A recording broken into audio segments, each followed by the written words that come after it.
दोस्तों अगले 5 मिनट में हम लोग डिस्कस करने वाले हैं हाउसेस के बारे में। जितने हाउसेस के बारे में पूछा जाता है उन सभी हाउसेस के बारे में अध्ययन करेंगे। चलिए देखिए, सबसे पहली बात मैं बताना चाहूँगा, मोलन एक गांव है जो असम राज्य में है। असम राज्य में ना बहुत ज़्यादा बारिश होती है, जिसके कारण क्या होता है, घर कुछ इस तरीके से बनाए जाते हैं। ये बांस के खंभे होते हैं, पहले 10 से 12 फीट ऊपर उठा दिए जाते हैं खंभों को, और उसके ऊपर फिर घर तैयार किया जाता है। हालांकि इसका जो फर्श होता है वो लकड़ी का ही होता है, और छतें जो होती है मुख्यतः घास की होती है, क्योंकि वजन कम रहे और बाढ़ आदि रहे आए तो ये सुरक्षित रहे। दूसरा घर आ जाता है हमारे पास मनाली का। देखिए मनाली के घर जो होते हैं ना, ये पहाड़ी इलाकों में होने के कारण क्या होते हैं, यहाँ बहुत अधिक बारिश होती है, बर्फ भी पड़ती है। इसलिए यहाँ के जो घर होते हैं मुख्यतः पत्थर और लकड़ियों का इस्तेमाल करके बनाया जाता है, ये आपको याद रखना है। और यहाँ पर मैं आपको बताना चाहूंगा कि लेह लद्दाख का घर जो होता है ना, वो कैसा होता है, 2 मंजिला होता है। यहाँ सुन लीजिएगा, लेह लद्दाख का घर कैसा होता है, 2 मंजिला होता है। और छतें कैसी होगी, छतें लद्दाख की होगी समतल। कैसी होगी, समतल छतें होगी। ये छत को इस्तेमाल करेंगे फसलों को सुखाने के लिए या अन्य चीज़ों के लिए।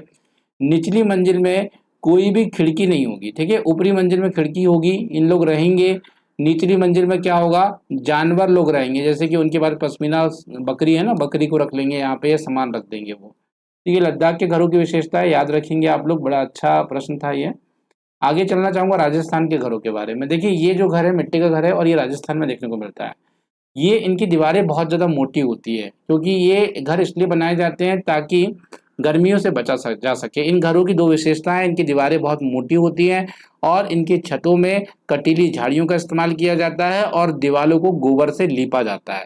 अब गोबर से क्यों लीपा जाता है, आपसे हम लोग ये पूछेंगे। देखिए गोबर से इसलिए लीपा जाता है इसको, ताकि कीड़े आदि से बचाया जा सके, पहला प्रश्न। दूसरा प्रश्न होता है इसका कि इसे जलरोधी बनाया जा सके, मतलब वाटर रेजिस्टेंस बना सके। जैसे गोबर आप लीप देते हैं ना, इसके बाद अगर इसमें अगर आप जाकर पानी मारेंगे ना, तो पानी बाहर आ जाएगा, मिट्टी तक नहीं पहुंचेगा वो।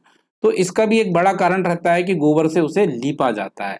हम आगे चलें तो कश्मीर में चाय को कहवा कहा जाता है। याद रखिएगा, हम लोग कश्मीर पहुंच रहे हैं, इसलिए मैं आपको बताना चाह रहा हूँ। देखिए अगर कश्मीर में आप डल झील में जाएंगे, डल झील है ये, तो डल झील में ना ऐसी खास तरह की नाव नाव दिखाई देगी।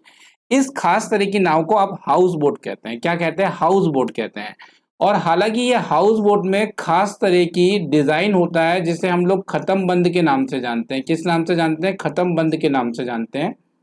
ये लकड़ी की एक खास तरह की नक्काशी होती है, जिसे आप खत्म बंद के नाम से जानते हैं। ये भी याद रखेंगे, ये कहाँ पाई जाती है, कश्मीर में पाई जाती है।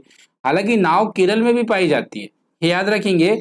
और कश्मीर में एक छोटी नाव भी पाई जाती है, जैसे कि ये दिख रहा है, इसको ना डोंगा कहते हैं। क्या कहते हैं, डोंगा। हालांकि ये डोंगा नहीं है, याद रखिएगा। डोंगा ऐसा नहीं होता, ये तो केरल की नाव है, ये केरल की नाव है। और केरल की नाव को बल्लम कहा जाता है। क्या कहा जाता है, बल्लम कहा जाता है। तो ये केरल की नाव है, हाँ बल्लम है। यहाँ पर मुख्यतः अगर लोग बाग देखेंगे ना, तो केरला में क्या करते हैं, बल्लम का इस्तेमाल करके वो लोग स्कूल भी जाते हैं, बच्चे लोग जो होते हैं ना। और डोंगा डोंगा जो होता है ना, ये जम्मू एंड कश्मीर में पाया जाता है, डल झील में ही पाया जाता है ये भी। और स्थानीय लोगों का निवास होता है डोंगा में, ये याद रखिएगा। और अगर आपसे कोई पूछ ले कि भाई जम्मू कश्मीर और केरल की नाव में क्या डिफरेंस होता है, तो आप डिफरेंस बताएंगे कि वो धीरे चलती है। ये भी आपको याद रखना है, बड़ा अच्छा क्वेश्चन था ये।